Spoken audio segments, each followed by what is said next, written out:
वृंद समन्विता श्री चैतन्य प्रभु वंदे नित्यानंद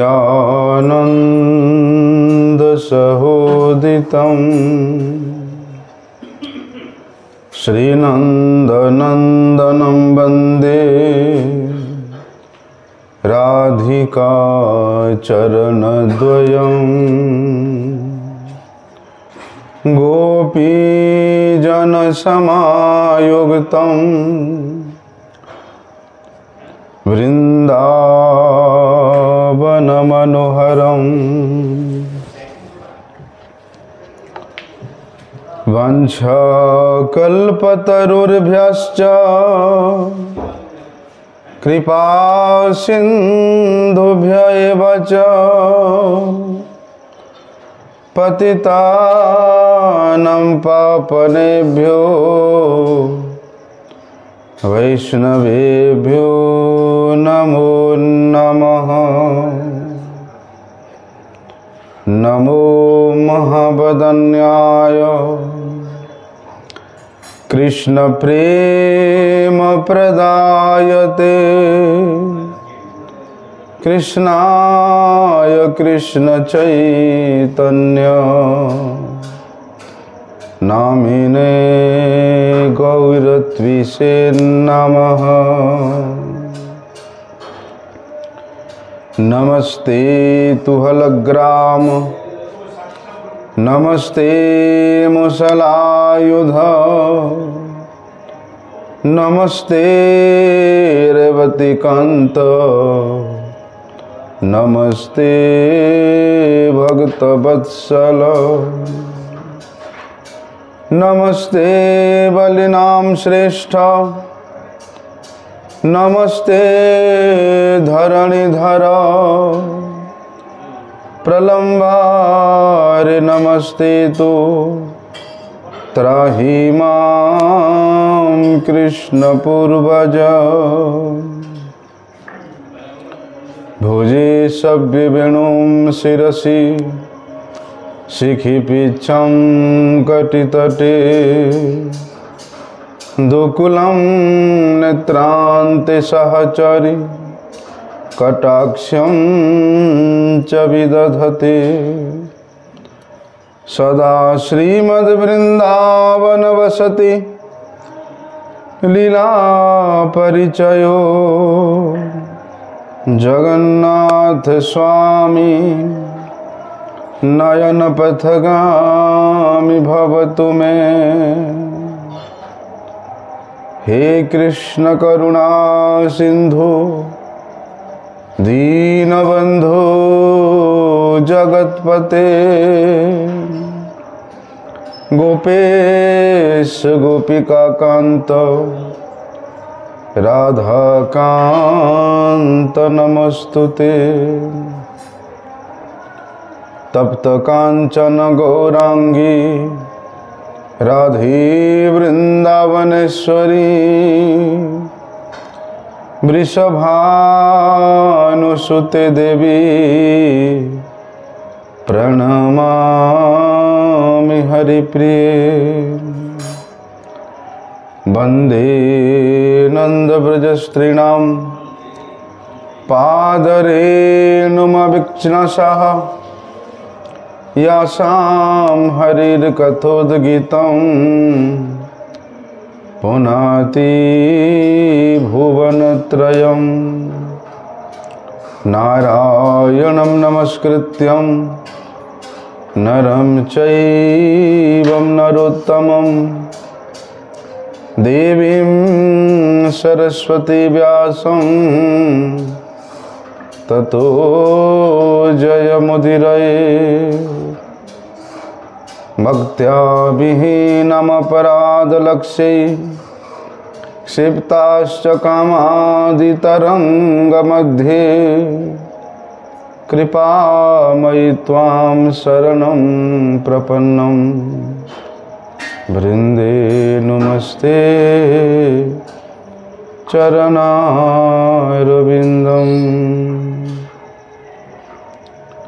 पतितपावन परम करुणामय परम आराध्यतम श्री गुरुपाद पद्मम नित्य लीला प्रविष्टम विष्णुपाद परमहंस परिव्राजकाचार्य अष्टोत्तर शत श्री श्रीमत शिल भक्ति वल्लभ तीर्थ गोस्वामी गुरु महाराज जी के श्री अभय चरणारविंद में साष्टांग दंडवत प्रणाम करते हुए उनकी अहेतु की कृपा प्रार्थना करता हूँ।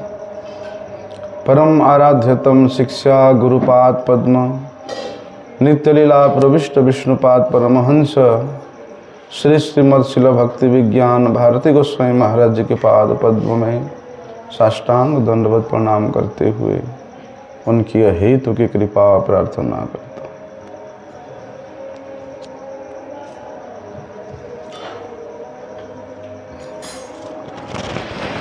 श्रीमद् भागवत महापुराण के अंतर्गत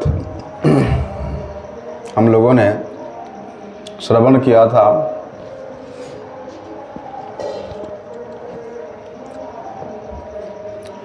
कि आत्म साक्षात्कार का जो निर्विशेष मार्ग है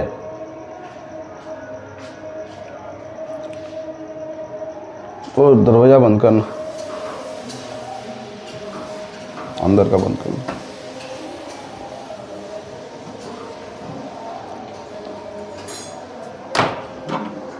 हम लोगों ने श्रवण किया था कि कर्म का मार्ग या ज्ञान का मार्ग यह अत्यंत कष्टप्रद है। पास में आ जा, इतना दूर क्यों बैठे?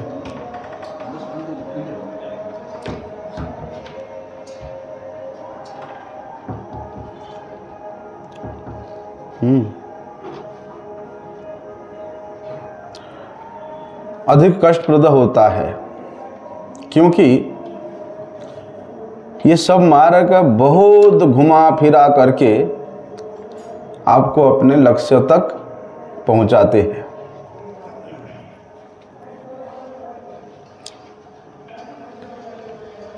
लेकिन जो लोग भगवान के साकार स्वरूप को, भगवान के भगवत स्वरूप को, साक्षात ब्रजेंद्र नंदन स्वरूप को जो साधक अपने हृदय में धारण नहीं कर पाता है या भक्ति के मार्ग पर चलने में असमर्थ होता है, ऐसे साधकों के लिए सुखदेव गोस्वामी जी ने वहाँ पर वर्णन किया है कि भैया भले ही कष्टप्रद हो, भले ही तुमको वो लक्ष्य तक घुमा फिरा करके जाना पड़ेगा, लेकिन जुड़ो तो किसी ना किसी प्रकार से, भगवान के पथ के पथिकता हो किसी प्रकार से। तो आगे के श्लोक में परीक्षित महाराज जी बड़े सुंदर बात वहां सुखदेव गोस्वामी जी को पूछते हैं कि यथा संधार जते ब्रह्मन धारणा यत्र सम्मता यादृशिव हरेर दासु पुरुषस्य मनोर्मलम।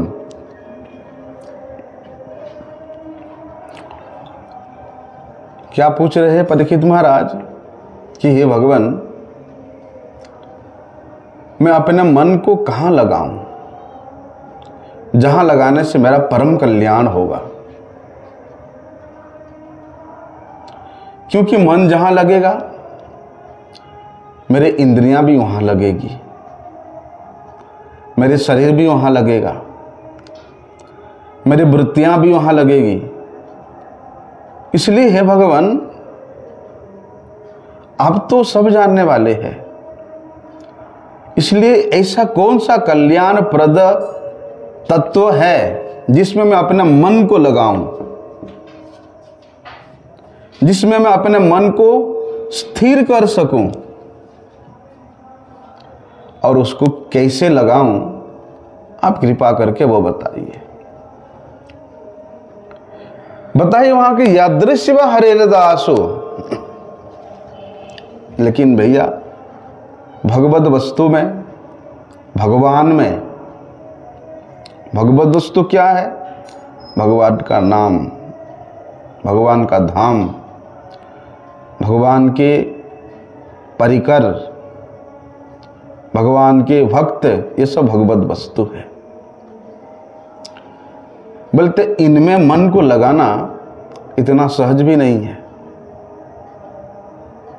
और चीज में तो मन लग जाएगा, लेकिन भगवत वस्तु में मन लगता नहीं है। क्यों नहीं लगता?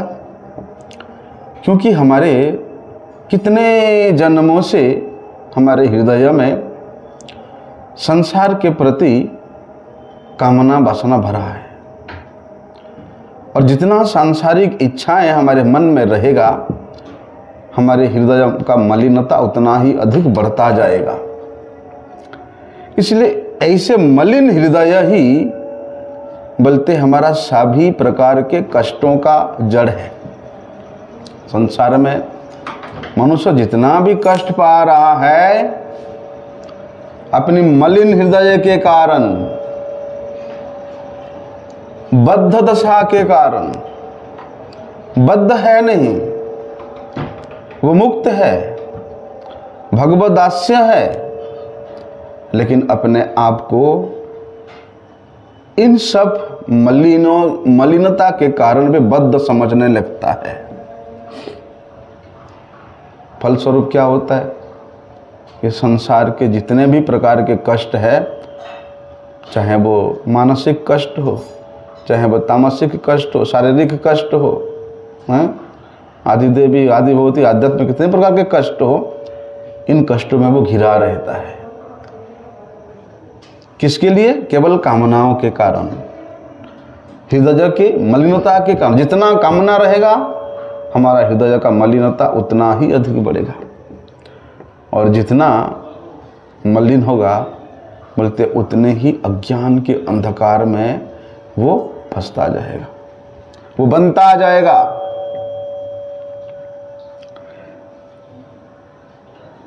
फलस्वरूप वहां से निकल करके, ऐसे गंदगी के मल से निकल करके वो भगवान का भजन करे, भगवान का सेवन करे, बड़ा ही कठिन कार्य हो जाता है। क्यों? क्योंकि जीव भी स्वरूप से भगवान का दास है, और भगवान का दास होने के कारण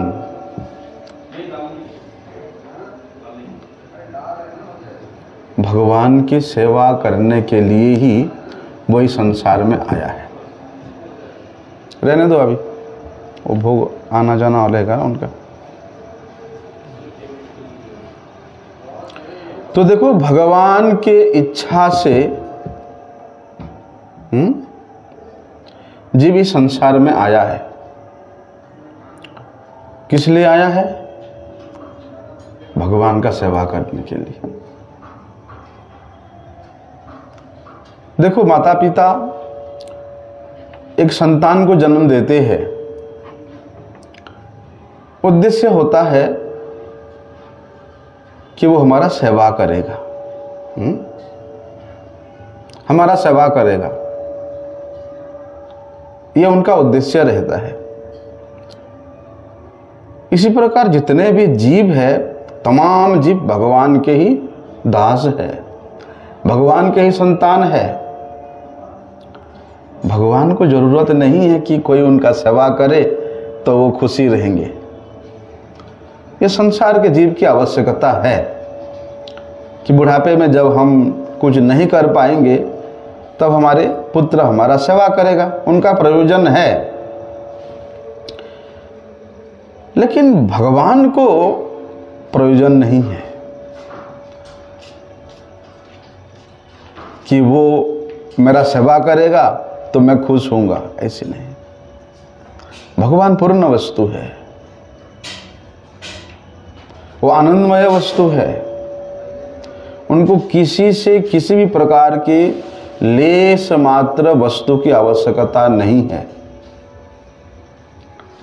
लेकिन फिर भी भगवान जानते हैं कि इस जीव को मैंने मनुष्य शरीर इसीलिए प्रदान किया कि ये मेरा भजन करके अपना कल्याण करेगा, मेरा सेवा करके, मेरे सेवा के निमित्त वो आकर के अपना कल्याण करेगा। क्योंकि भगवान का सेवा ही एक ऐसा उपाय है कि मनुष्य अपने मन के जो गंदगी है उसको दूर कर सकता है, उसके मनोकल्पित जितना भी सांसारिक इच्छाएं हैं उसको दूर कर सकता है भगवान के सेवा में। इसलिए जो साधक जितना अधिक समय भगवान के सेवा में नियोजित है वो साधक का हृदय इतना मलिन नहीं है, क्योंकि भगवान का सेवा करने से एक प्रकार से तो भगवान ये यथा माम प्रपद्यन्ते स्ताम तथैव भजाम्यहम्, जो जिस प्रकार की इच्छा करता है उसको दे देते हैं। लेकिन भगवान देखते हैं कि ये वस्तु अगर मैं उसको दे दूं तो इससे तो उसका कल्याण होगा नहीं, इसलिए ऐसे वस्तु नहीं देते जिससे उनके संतान का, उनके दास का कल्याण हो जाए। लेकिन देवता लोग विचार नहीं करते हैं, अब तू मांग रहे तो ले जा भैया, उसमें तुम्हारा अनिष्ट हो वो तुम जानो। लेकिन भगवान विचार करते हैं, अरे वो तो निर्बोध है, वो तो मूर्ख है, उसको जरूरत पड़ा तो उसने मांग लिया, लेकिन मैं तो मूर्ख नहीं हूं कि उसके इच्छा के वस्तु उसको दे दूं। तो जो वस्तु उसके अकल्याण करेगा ऐसे वस्तु भगवान उसको नहीं देते हैं, वरम जो वस्तु अकल्याणकारी उसके पास है भगवान उसको भी लूट लेते हैं, उसको भी लूट लेते हैं। जिस वस्तु के कारण उसका अभिमान हो रहा है, अहंकार हो रहा है, मान सम्मान प्रतिष्ठा की आशा हो रहा है, भगवान उन सब अकल्याणकारी वस्तु को हरण कर लेते हैं। बाहरी दृष्टि से देखने में लगता है अरे मेरे पास तो घर था, गाड़ी था, बंगला था, पद था, पदवी था, तो दुनिया मुझे मानता था, आज कुछ नहीं है। बोलते इसी को भगवान का पहला कृपा समझना चाहिए। जब अपना सर्वस्व हरण हो जाए तो सोचना कि भगवान का पहला कृपा ये है।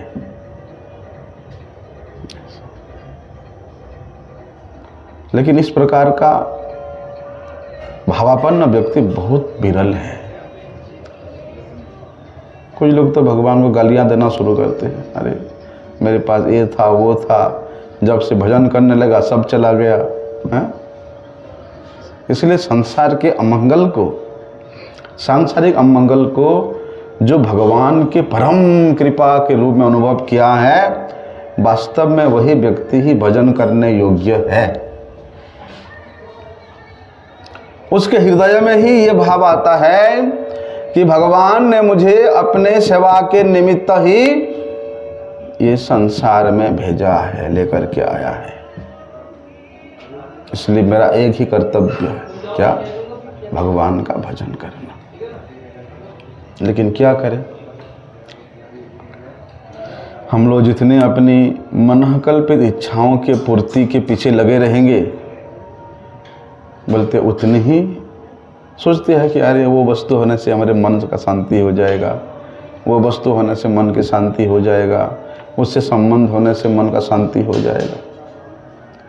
लेकिन ऐसे मनोकल्पित इच्छाओं की पूर्ति के कारण उसके मन शांति नहीं होता है, उसके वजह और नई नई समस्याएं पैदा होती रहती है, और उन समस्याओं के मध्य में घिर करके वो जीव बोलते जन्म और मृत्यु के चक्र में फंसता जाता है। इसलिए ज्ञानमलम निरंजनम बताया है। ये जो कर्म और ज्ञान है ना, इसको मल के रूप में वर्णन किया है। लेकिन क्यों? क्योंकि ये शुष्क कर्म, शुष्क ज्ञान जो है, ये भगवान से जीव को दूर कर देता है, पृथक कर देता है। लेकिन भैया भगवान का एक शक्ति है, अचिंत्य शक्ति। भगवान सर्वशक्तिमान है। वे अपने अचिंत्य शक्तियों के द्वारा उनके प्रति भावाविष्ट जीवों के समक्ष या अपना सानिध्य प्रदान करते ऐसे जीव को भगवान। लेकिन वो सानिध्यता किस प्रकार से भगवान प्रदान करते हैं?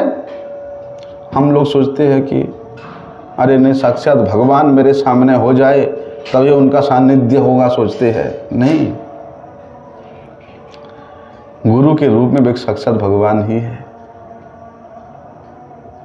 वैष्णव के रूप में भगवान ही है, महाप्रसाद के रूप में वो भगवान ही है, चरणामृत के रूप में भगवान ही है, विग्रह के रूप में भगवान ही है, भगवान के सेवा के वस्तु के रूप में भगवान ही है।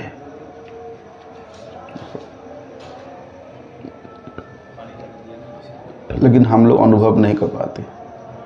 साक्षात भगवान मेरे सामने प्रकट हो जाए तब मैं मानूंगा कि मुझे भगवत दर्शन हुआ, भगवान अपना सानिध्य प्रदान किया। नहीं, क्यों बताया भगवान सर्वशक्तिमान? प्रत्येक भगवत वस्तु में भगवान का सर्वशक्ति विराजमान है, और विशेष रूप से नाम के रूप में तो भगवान हमेशा अपने जिह्वा, भक्तों की जिह्वा पे नृत्य करते रहते हैं। इससे और श्रेष्ठ सानिध्य क्या हो सकता है? साक्षात नाम के रूप में भगवत अवतार है हमारे सम्मुख में। फिर भी हम लोग ज्ञान के पीछे, कर्म के पीछे भागते रहते हैं, क्योंकि संसार में ना प्रत्येक जीव को थोड़ा चाकचक्य चाहिए। जहां जाने से सुविधा भी होगा, नियमों में ढीला भी होगा, खाने पीने को भी मिलेगा, पद पदवी सम्मान भी मिलेगा, पूजा भी मिलेगा, उसके पीछे लोग भागते हैं। फलस्वरूप वे निर्विशेषवादियों के चंगुल में फंस जाते हैं। लेकिन वहां पर सुखदेव गोस्वामी कहते हैं परीक्षित महाराज को कि जो लोग इस प्रकार भगवान के साक्षात रूप का आराधना करने में या भगवान के जो साकार स्वरूप है उनमें श्रद्धा करने में जो लोग अयोग्य है, जो लोग श्रद्धा करना चाहते लेकिन कर नहीं पा रहे हैं, क्योंकि उनके मन में इतना जन्मों से वो निर्विशेष बात भरा हुआ है कि भगवान का कोई रूप नहीं है, भगवान का कोई लीला नहीं है। फलस्वरूप वो व्यक्ति के हृदय में भगवान के साकार स्वरूप में श्रद्धा दृढ़ नहीं हो पाती है। तो उन लोगों के लिए सुखदेव गोस्वामी वहां बता रहे कि भैया ऐसे लोग भगवान के जो विराट स्वरूप है, बोलते उन विराट स्वरूप के आराधना कर सकते हैं, उन विराट स्वरूप का ध्यान कर सकते हैं, उन विराट स्वरूप का सानिध्य प्राप्त करने कर सकते हैं। तो ऐसे लोगों को अवसर प्रदान करने के लिए, सतमार्ग के पथिक बनने के लिए भगवान विराट रूप में अपना एक विस्तार किया है। क्योंकि भगवान का ये जो विराट रूप है, भले ही वे निर्विशेष स्वरूप है, बोलते इनकी असीम शक्तियां हैं। और विराट रूप है मतलब असीम रूप भी है, अनंत रूप है। ओम सहस्रखा पुरुष सहस्राक्ष सहस्रपात, बोलते हजारों अनगिनत उनके सिर है, चरण है, हाथ है। क्या है इसका मतलब? कैसे अनुभव करें? बोलते ये संसार में प्रत्येक वस्तु में, प्रत्येक जीव में उनका अनुभव करना, ये विराट स्वरूप। जिसको भी देखो उसमें भगवान के स्वरूप का अनुभव करो। ये विराट स्वरूप है। तो ये ध्यान थोड़ा सहज है, निराकार रूप से भगवान के विराट रूप का ध्यान थोड़ा सहज है। ठीक है, ध्यान का विधि यही है कि भैया जिधर भी देखता है उधर उसको भगवत स्वरूप ही दिखाई देता है। सोनी चैव सपा के च ब्राह्मणे गा भी हस्ते नहीं। प्रत्येक जीव में, कुत्ते में हो, हाथी में हो, स्त्री में हो, पुरुष में हो, धोबा में हो, पंडित में हो, हर पेड़ में हो, पौधे में हो, सर्वत्र तो भगवत दर्शन करता है। वास्तव में वही पंडित है। संस्कृत पढ़ना या ब्राह्मण होना, बड़े बड़े श्लोक, बड़े बड़े वेद वेदांत को बोलना, वो पंडित नहीं। श्रीमद् भगवद गीता के अनुसार पंडित वही है कि जो सर्वत्र भगवान के रूप का दर्शन करे, भगवत स्वरूप का अनुभव करे, वास्तव में वही पंडित है। तो वहाँ बताए है कि भैया जो लोग भगवान की उस ब्रह्म स्वरूप का, निराकार स्वरूप का ध्यान करने में, आराधना करने, ध्यान की वस्तु भी क्या है, वहाँ कोई स्वरूप ही नहीं तो ध्यान क्या होगा। ध्यान केवल इसी का करते हैं कि भगवान के जो गोलोक वृंदावन के धाम के जो प्रभा है, जो आभा है, वही ब्रह्म स्वरूप है, उसी में लीन हो जाते हैं। लेकिन लीन होने से उनको कोई एक लक्ष्य नहीं मिलता है, कोई आधार नहीं मिलता है। लेकिन उससे अच्छा कि भगवान के विराट स्वरूप का आधार तो है, उनका ध्यान किया जा सकता है। क्योंकि भगवान के विराट स्वरूप अनंत असीम शक्तियों के द्वारा संपन्न है। क्योंकि शक्ति और शक्तिमान में किसी प्रकार का कोई भेद नहीं है। इसलिए भले ही भगवान के इस विराट स्वरूप का, निर्विशेष स्वरूप का धारण, उनका ध्यान बद्ध जीव अप्रत्यक्ष रूप में करे, लेकिन भगवान के वो शक्ति के कारण एक ना एक दिन उसको भगवान के सान्निध्य प्राप्त करने में ये ध्यान भी सहायक होता है। विराट स्वरूप का ध्यान भी सहायक होता है। तो अगर यहाँ तक पहुँचा है तो धीरे धीरे भगवान उसको अपने रूप माधुरी का आस्वादन कराने लगते हैं, अपने स्वरूप माधुरी का आस्वादन कराने लगते हैं, अपने लीला माधुरी का आस्वादन कराने लगते हैं।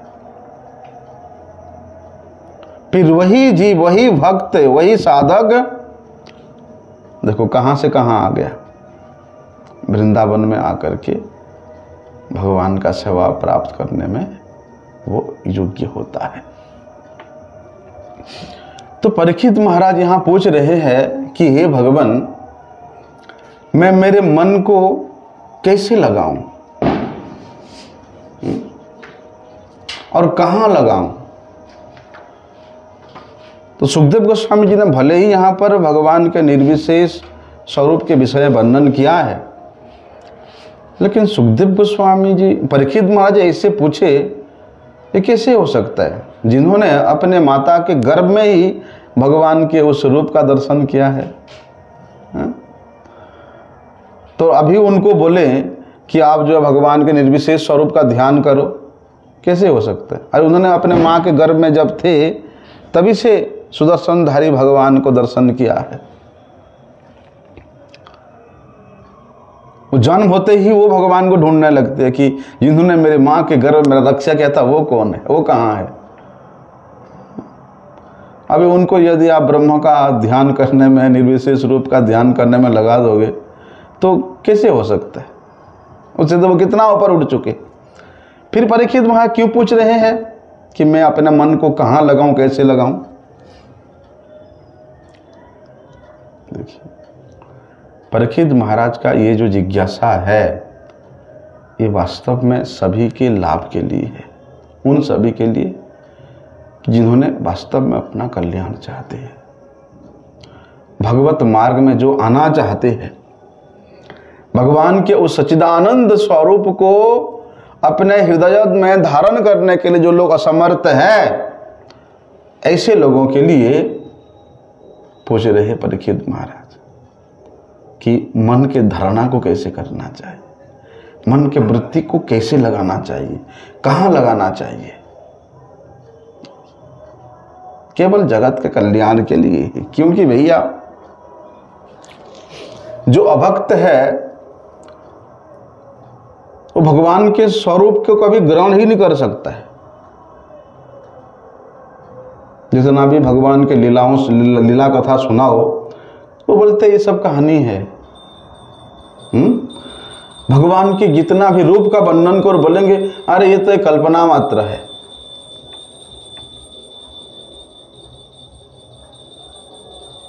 कितना भी समझाओ समझेंगे नहीं,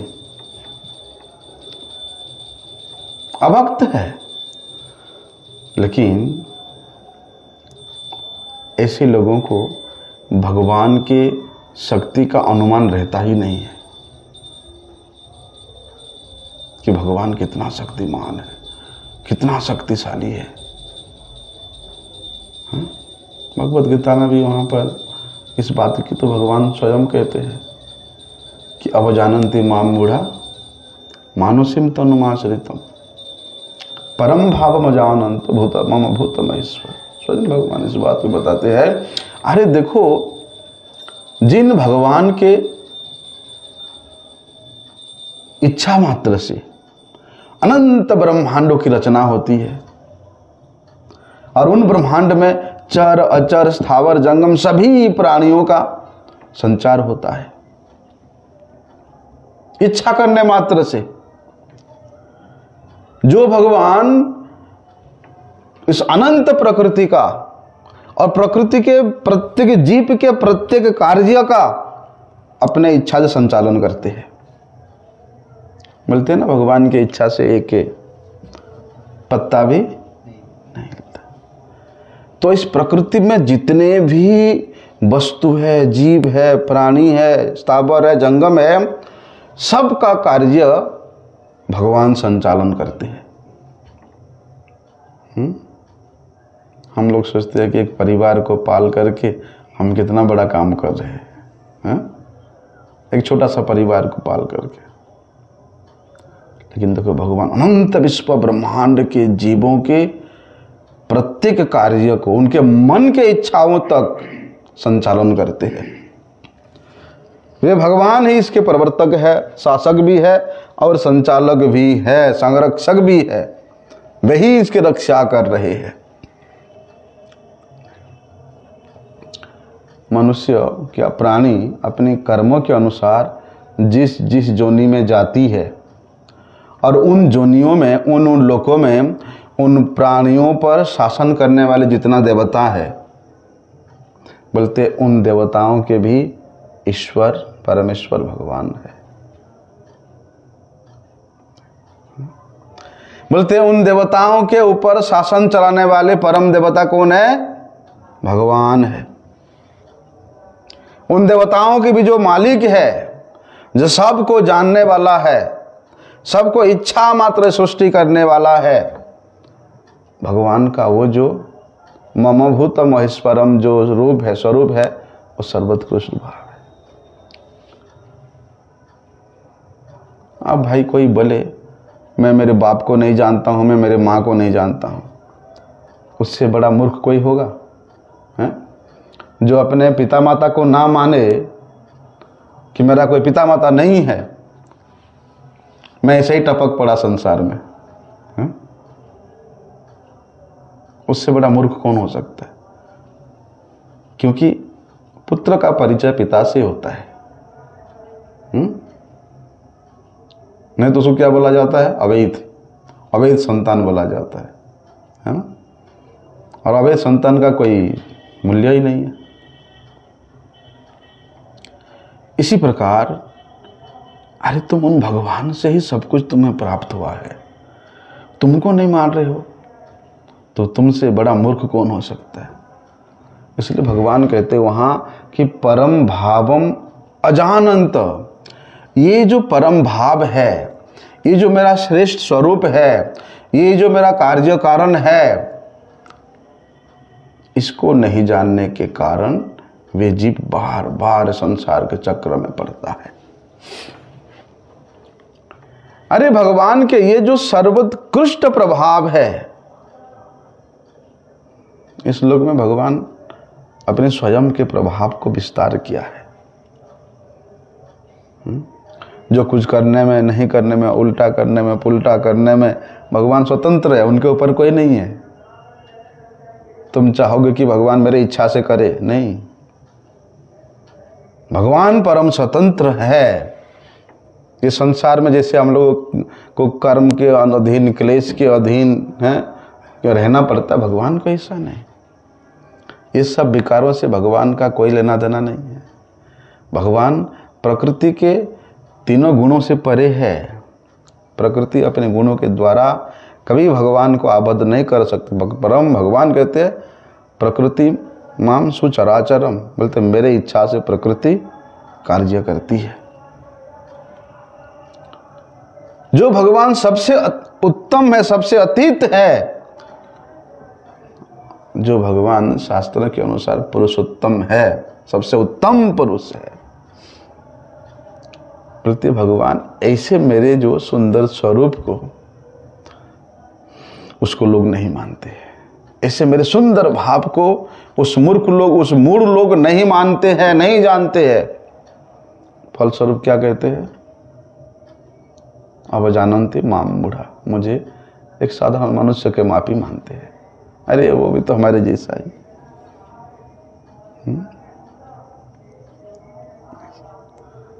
फलस्वरूप मेरा अवज्ञा करते हैं।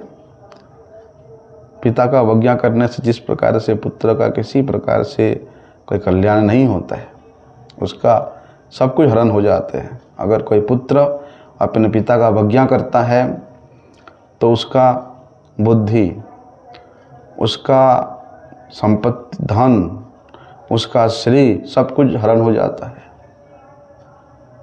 इसी प्रकार ये मनुष्य मुझे एक साधारण मनुष्य मान करके मेरा अवज्ञा करता है। मानुषिम तनुमाश्रितम, मतलब भगवान को मनुष्य मानना क्या है ये? ठीक है, कहते सब लोग तो मनुष्य मानते हैं। क्या है? जैसे हम लोगों का ये जो शरीर है, परिवार है, कुटुंब है, धन संपत्ति, जितना कुछ भी है, पद पदवी अधिकार है, ये सब क्या सोचते हैं हम लोग? मेरा है, या वो सब मेरे से आश्रित है, या ये सब पद पदवी मेरे द्वारा ही प्राप्त है। यही मानते हैं ना हम लोग कि मैंने किया तो मुझे मिला। लेकिन देखो, अपने परिवार के इज्जत को अपना इज्जत मानते हैं। उससे थोड़ा ऊंचे उठे तो अपने गांव के इज्जत को अपना इज्जत मानते हैं लोग। उससे ऊपर उठे तो अपने समाज के इज्जत को अपना इज्जत मानते हैं। लेकिन जब इस परिवार में, इस गांव में, उस समाज में, उस देश में उसको जितने भी इज्जत मिलता है, प्रतिष्ठा मिलता है, वो अपने आप को उतना बड़ा मानता है। मैं उतना बड़ा हूं मनुष्य। लेकिन जिसके पास कुछ नहीं है वो बोलते हैं अरे हम तो ऐसा है, हम तो बहुत छोटा है। जिसको मिलता है वो बहुत बड़ा मानता है, जिसको नहीं मिलता है वो अपने आप को नगण्य छोटा मानता है। जैसे प्राणी आज जन्म लिया, थोड़ा बड़ा हुआ, कुछ शादी किया, विवाह किया, वृद्ध हो गया, फिर मर गया। मनुष्य में, जीवन प्रत्येक जीव में होता ही है। फिर अपने कर्म के प्रभाव से फिर किसी योनि में जाकर के जन्म लिया, फिर वहां उसका कुछ उत्थान हुआ कि फिर मृत्यु हुआ। ये साधारण मनुष्य है, ये मनुष्य का ही लक्षण है। तो वहां कहते मानुषिम तनुमाश्रितम, जो लोग भगवान को साधारण मनुष्य मानते हैं, ऐसे ही मानते, अपने जैसा मानते हैं। अरे ठीक है, उनका प्रभाव था तो वो राजा बन गए हैं, इतनी महिषियों को विवाह कर लिया, ये कर लिया, वो प्रभाव था तो बड़ा हो गया, बड़ा मानते। मूर्ख लोग ऐसे मानते हैं। तो वहां भगवान कहते हैं इस मूर्ख लोग मेरे को भी मनुष्य शरीरधारी मान करके मुझे एक साधारण मनुष्य जैसा व्यवहार करते हैं, मानते हैं।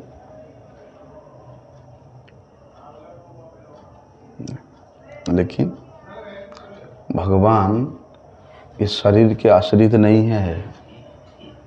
जैसे हम लोग शरीर के आश्रित है, मनुष्य शरीर के आश्रित है। क्यों? उसको कर्मफल का भोग करने के लिए शरीर ये आश्रय मिला है। इस शरीर के द्वारा उसको कर्मफल का भोग मिलेगा। इससे ऊपर उठे तो देवता लोग, उनका भी शरीर है, लेकिन वो कर्मफल भोगजन्य शरीर नहीं होता है। वो सूक्ष्म शरीर होता है। उस सूक्ष्म शरीर के द्वारा उनको स्वर्ग में प्रचुर परिमाण में भोग विलास की व्यवस्था होती है। लेकिन मनुष्य कर्मफल भोगजन्य शरीर होने के कारण इसको यहाँ पांचभौतिक शरीर मिलती है, और उस पांचभौतिक शरीर के द्वारा उसको सुख या दुख मिलता है, उसी को वो अनुभव करता है। अच्छा मिलता है तो बोलता है मेरे से बड़ा कोई नहीं, नहीं मिलता तो बोलता है मेरे से दुखी कोई नहीं। ये केवल ही पांचभौतिक शरीर के द्वारा ही है। पूर्वकृत कर्मों के अनुसार हम लोगों को शरीर मिलता है। लेकिन भगवान का शरीर कर्मजन्य नहीं होता।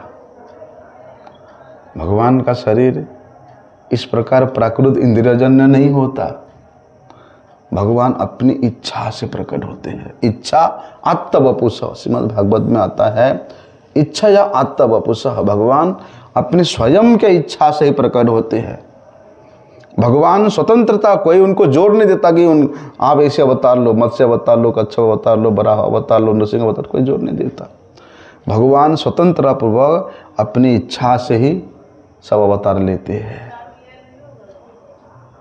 लेकिन मनुष्य को अपने कर्म के अनुसार कभी मनुष्य जोनि में, कभी कुकुर जोनि में, कभी बिल्ली जोनि में, कभी कीड़े मकोड़े जोनि में, अपने कर्म के अनुसार उसको जाना ही पड़ेगा। उसके लिए वो स्वतंत्र नहीं है, क्योंकि मनुष्य जीवन मिलने के बाद उसको जो स्वतंत्रता मिला, उस स्वतंत्रता को उसने गलत जगह में लगाया। भाई, कोई पिता अपने पुत्र को या पुत्री को कोई दूर देश में या दूसरे शहर में पैसे भेज करके वहाँ उसको पढ़ा रहा है, मतलब ये नहीं कि वो स्वतंत्र हो गया। ऐसा सोचे कि अरे हम तो अपने घर से दूर है, दूसरे देश में है, दूसरे राज्य में है, दूसरे शहर में है, हमारे ऊपर शासन करने वाला कोई नहीं है। यदि वहाँ स्वतंत्र अपने दिए हुए उसके पिता के द्वारा दिया हुआ स्वतंत्रता को वहाँ दुरुपयोग करने लग जाएगा तो पतन हो जाएगा, उसका आगे नहीं बढ़ पाएगा वो बच्चा।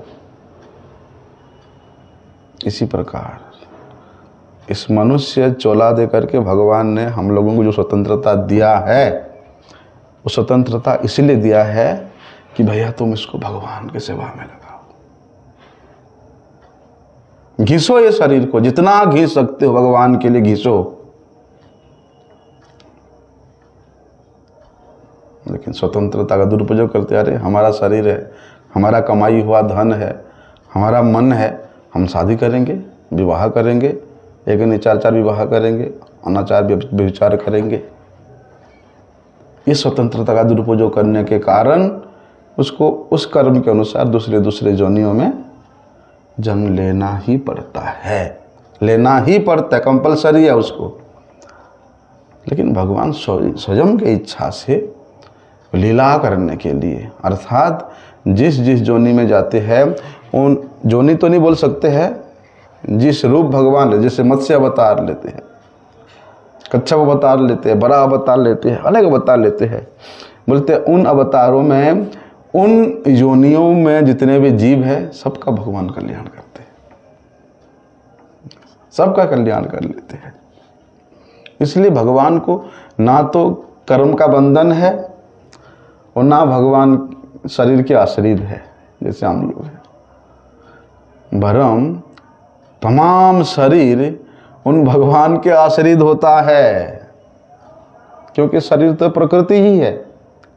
प्रकृति स्वाम अधिष्ठाय संभवामि आत्ममाय।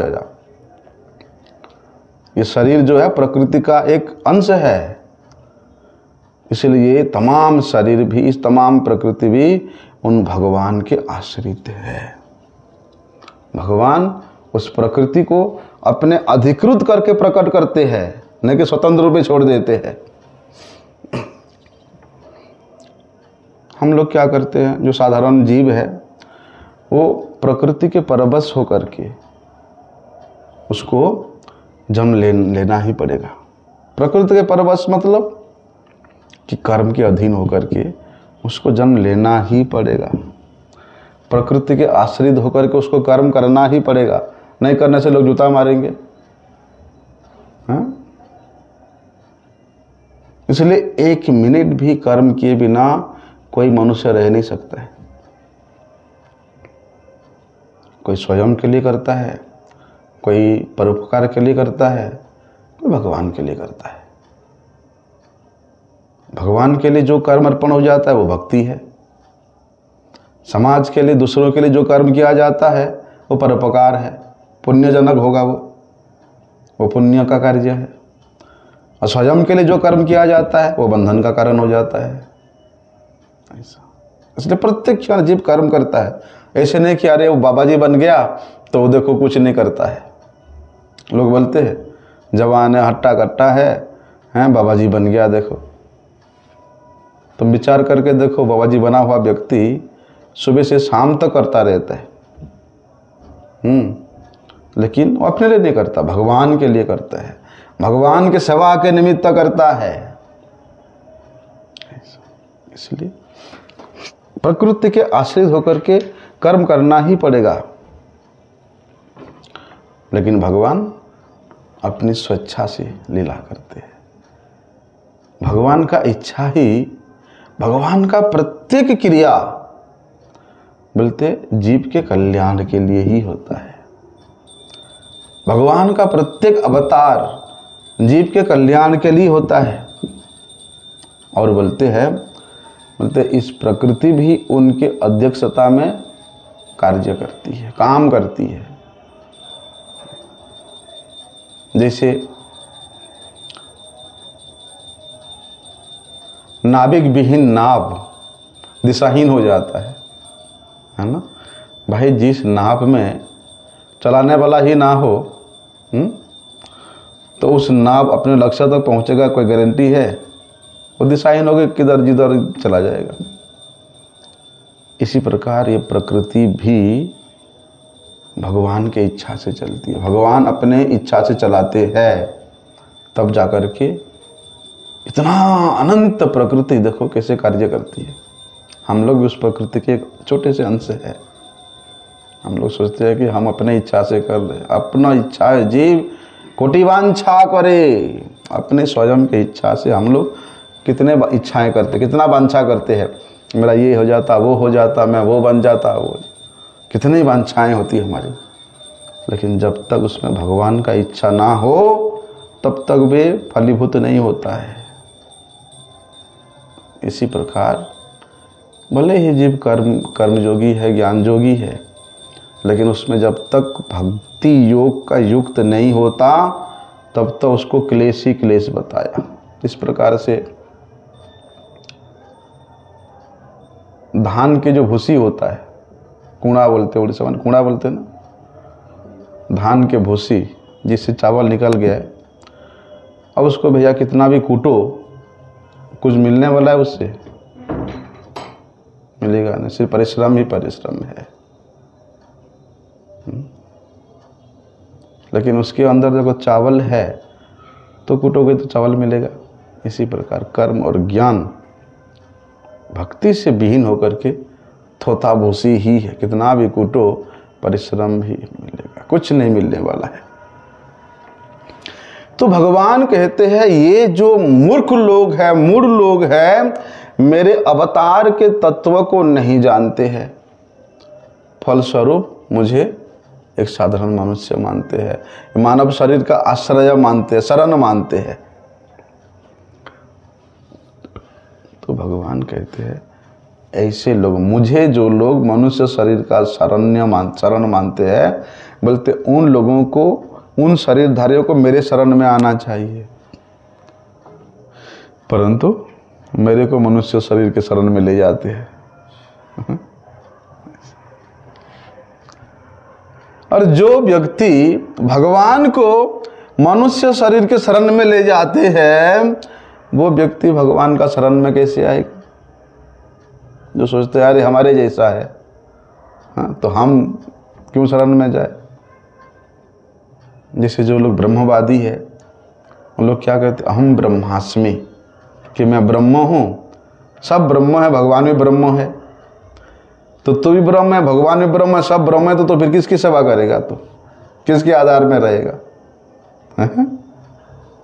इसी प्रकार से ऐसे हो ही नहीं सकता है।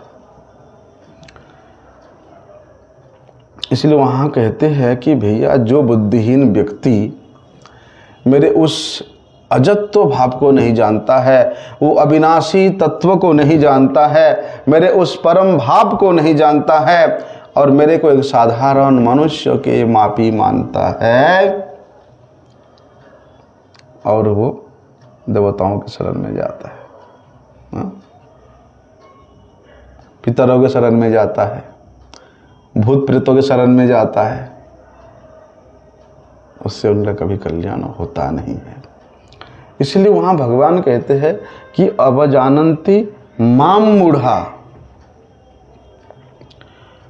अरे जिन भगवान के अध्यक्षता में इस विशाल प्रकृति अनंत ब्रह्मांड को भगवान उत्पन्न करते हैं, लीन करते, इच्छा मात्र से सृष्टि स्थिति प्रलय हो जाता है, जिन भगवान के सत्ता से, जिन भगवान के आधार से इस अनंत विश्व ब्रह्मांड टिका हुआ है, यहाँ सब कुछ कार्य कारण हो रहा है, और जिन भगवान ने कृपा करके हम लोगों को ये मनुष्य शरीर दिया है,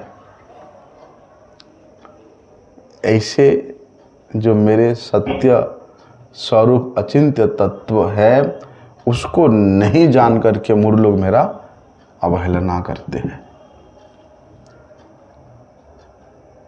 भगवान कह रहे, और क्या करते हैं, मेरे को छोड़ करके बोलते जो उत्पत्ति का वस्तु है और जो विनाशशील वस्तु है, ऐसे वस्तु, ऐसे पदार्थों को लोग सत्य मानते हैं, और उन वस्तुओं के संग्रह में लग जाते हैं, उन वस्तुओं के, उन व्यक्तियों के संग्रहण में लग जाते हैं, संरक्षण में लग जाते हैं, उसको अपने भोग का वस्तु के रूप में ग्रहण करते हैं। इसलिए संसार के विषय वस्तु जितना संग्रह करने और संरक्षण करने में वो अपने शक्ति को लगाता जाएगा, वो उतने ही परिमाण में मेरा अवज्ञा करेगा, मेरा अवहेलना करेगा, मेरे से दूर चला जाएगा। ऐसा क्योंकि भैया भगवान से बड़ा कोई ईश्वर है ही नहीं। ईश्वर परम कृष्ण सच्चिदानंद विग्रह अनादिरादि गोविंद सर्व कारण। वे भगवान ही सबसे ऊपर है, सर्वोपरि है, लेकिन ऐसे भगवान को स्वरूप से नहीं जानते हैं उस अज्ञानी मनुष्य, और भगवान को अपनी तरफ एक लौकिकी जागतिक सांसारिक समझ लेते हैं। और कोई लोग क्या सोचते हैं, अरे कृष्ण तक योगी था, योग के प्रभाव से उसने सबको भूल-भुलैया में फंसा दिया। कोई ईश्वर नहीं है, कोई भगवान है, योगी था बोलते हैं लोग। कैसे मूर्ख लोग हैं। योग के 8 अंग होता है, पता है क्या क्या?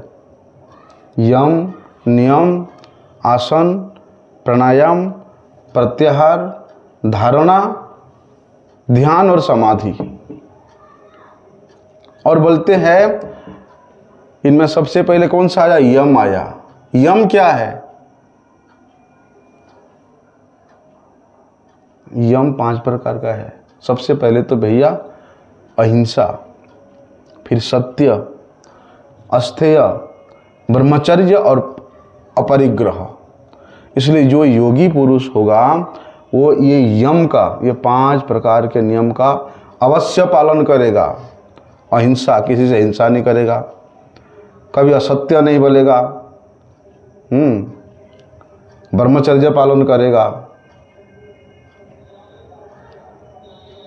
बेकार के वस्तुओं को भी ग्रहण से संग्रह करेगा नहीं। ऐसा इसलिए जो योगी है बोलते वो इस यम के अंगों को विशेष रूप से पालन करता है। गीता में स्वयं भगवान कहते हैं, कितनी जगह पे कहते हैं कि भैया मैं ही ईश्वर हूँ, मैं ही परमेश्वर हूँ। कितने जगह भगवान कहे हैं कि भूतानाम ईश्वरो अपि सन, कि तमाम प्राणियों का मैं ही एकमात्र ईश्वर हूँ। और बताए है कहाँ, सर्वलोक महेश्वरम, बोलते इस अनंत विश्व ब्रह्मांड में मैं ही एकमात्र महेश्वर हूँ। मत्तः परतरम नान्यत किंचित अस्ति, मेरे से और परम तत्व श्रेष्ठ तत्व कुछ है ही नहीं। आगे बताया मया ततम इदम सर्वम जगत अव्यक्त मूर्तिना, बोलते इस अनंत विश्व ब्रह्मांड की सृष्टि मेरे से ही हुआ है, मेरे से ही विस्तार हुआ है। और बताया भगवान यो माम अजम अनादिम च वेत्ति लोक महेश्वरम, कि मैं इस अनंत विश्व ब्रह्मांड के महेश्वर हूं। और बताया कि सर्वस्य चाहम हृदय सन्निविष्ट, कि मैं ही सबके हृदय में परमात्मा के रूप में विराजमान। तो भगवान स्वयं अपने विभूति के विषय में, अपने प्रभाव के विषय में इतना विस्तार से, इतना स्पष्ट रूप से वर्णन कर रहे हैं। उसके बाद भी यदि हम लोग भगवान को भगवान ना माने तो हमसे बड़ा दुर्बुद्धि कौन होगा, हमसे बड़ा मूर्ख कौन होगा, बताइए। तो इसी बात को यहाँ सुखदेव गोस्वामी वर्णन कर रहे हैं कि परीक्षित महाराज, ऐसे जो अल्पज्ञ पुरुष है भगवान को एक सामान्य मनुष्य मान करके भगवान का उपहास करते हैं। लेकिन जिन जिन लोगों ने उपहास किया, जिन राक्षसों ने उपहास किया, उनका गति क्या हुआ? लेकिन देखो एक विशेष बात है कि ये न के न उपाय न मनः कृष्ण निवेशित, बोलते शत्रु भाव से हो, मित्र भाव से हो, हैं परम भाव से हो, भगवान से जोड़ो किसी ना किसी प्रकार से। तो देखो जो भगवान को नहीं मानता उन लोगों से तो श्रेष्ठ उस असुर लोग थे, हैं जो भगवान को शत्रु के रूप में मानते तो थे, हैं भगवान के साथ युद्ध तो किया, लड़ाई तो किया, गालियां तो दिया भगवान को। देखो शिशुपाल, गालियां तो दिया लेकिन भगवान के नाम ले लेकर के गालियां दिया। उसी से उसका कल्याण हुआ, भगवान के श्री विग्रह में प्रविष्ट हो गया। बोलते हैं ना, नहीं मामू से काना मामू भालो। जिसका मामू नहीं है तो उस मामा रहित हो जाता है। उससे अच्छा भैया काना हो, लेंगड़ा हो, होना चाहिए मामा, है ना। लेकिन प्रकृष्ट रूप से मनुष्य को भगवान की भक्ति करना चाहिए, क्योंकि ऐसे लोग भगवान के जो अचिंत्य शक्ति, अनंत शक्ति है, परिपूर्णतम तत्व है, उससे अनभिज्ञ रहते, अनजान रहते हैं। लेकिन भगवान अपनी स्वयं की उस अचिंत्य शक्ति से वे इस मानव समाज के या जगत के जीवों के कल्याण करने के लिए भगवान यहाँ नाम के रूप में अवतरित होते हैं, धाम के रूप में अवतरित होते हैं, भक्त के रूप में अवतरित होते हैं, गुरु के रूप में अवतरित होते हैं, स्वयं भगवान। लेकिन हम लोग उसको अनुभव नहीं कर पाते। साक्षात सामने प्रकट होने पर भी किस रूप में हम लोग उसको नहीं जान पाते, नहीं देख पाते। लेकिन भगवान के भगवत्ता, भगवान के शक्ति के महत्ता बोलते उन तमाम भगवत वस्तुओं में है, परिपूर्ण रूप से है। नान्मामकारी बहुधा निज सर्व शक्ति। भगवान अपने संपूर्ण शक्ति को अपने उन तमाम अनंत नामों में अर्पण करके रखे हैं, अर्पण किए हैं, लेकिन हमारा विश्वास नहीं हो रहा है। ना साक्षात भगवान चाहिए मुझे सामने। अरे तुम्हारे इस मल से परिपूर्ण चक्षुओं के द्वारा क्या तुम उस अमल भगवान का दर्शन कर सकते हो? उस अमृत स्वरूप भगवान को अनुभव कर सकते हो? इसलिए भगवान नाम रूप में हमारे सम्मुख प्रकट हुए हैं, विग्रह रूप में हमारे सामने प्रकट हुए हैं, तदीय वस्तु के रूप में। देखो तुलसी जी, गंगा जी, गौ जी, गौ माता, ब्राह्मण, ये तदीय वस्तु है। उस रूप में भगवान हमारे सामने प्रकट है, शास्त्र की वाणी है, लेकिन फिर भी हम लोग मानते नहीं हैं।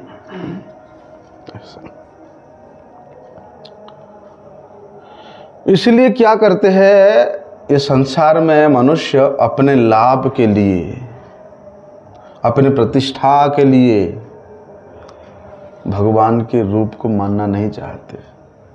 कुछ ऐसे संप्रदाय है, वो लोग भक्त को अति नगण्य मानते हैं, तुच्छ मानते हैं। अरे भक्त है, इतना नगण्य मानते हैं भक्त को। अपने आप को वेदांती के रूप में, निर्विशेषवादी के रूप में, ज्ञानी के रूप में इतना श्रेष्ठ आसन पे विराजमान करते हैं, और भक्त को इतना नगण्य रूप से देखते हैं। क्यों? क्योंकि उनके इंद्रियां, उनके मन की वृत्ति भक्त के प्रभाव तक पहुंच ही नहीं सकता है, असमर्थ हो जाता है। भगवान के, जो भगवान के उस दिव्य नंदनंदन स्वरूप को, सच्चिदानंद स्वरूप को ग्रहण करने में असमर्थ है, स्वीकार करने में असमर्थ है, वे भगवान के भक्त को कैसे सम्मान दे सकता, कैसे उनको ग्रहण कर सकता है। लेकिन परीक्षित महाराज ने सुखदेव गोस्वामी जी को यहाँ पूछ रहे हैं कि भगवान, मैं अपने मन को उन परमेश्वर सच्चिदानंद स्वरूप भगवान श्री कृष्ण चंद्र के चरणों में मैं कैसे स्थिर कर सकूं? नित्य निरंतर कैसे मैं अपने मन रूपी उस भ्रमर को उनके चरणों में पड़े हुए गुनगुनाता रहूं, उनका नाम, उनका गुण गुनगुनाता रहूं। आप कृपा करके उसका क्या विधि है, मुझे विस्तार से वर्णन कीजिए। तब जाकर के वहाँ सुखदेव गोस्वामी वर्णन करते हैं कि जितासनो, जित श्वासो, जित संगो, जितेन्द्रिय, स्थूले भगवत रूपो, मन संधारयेद्धिया। बहुत सुंदर श्लोक है, इसका हम लोग विस्तार से कल श्रवण करेंगे। वंछा कल्पतरुभ्यश्च कृपा सिंधुभ्येव च पतितानां पावनेभ्यो वैष्णवेभ्यो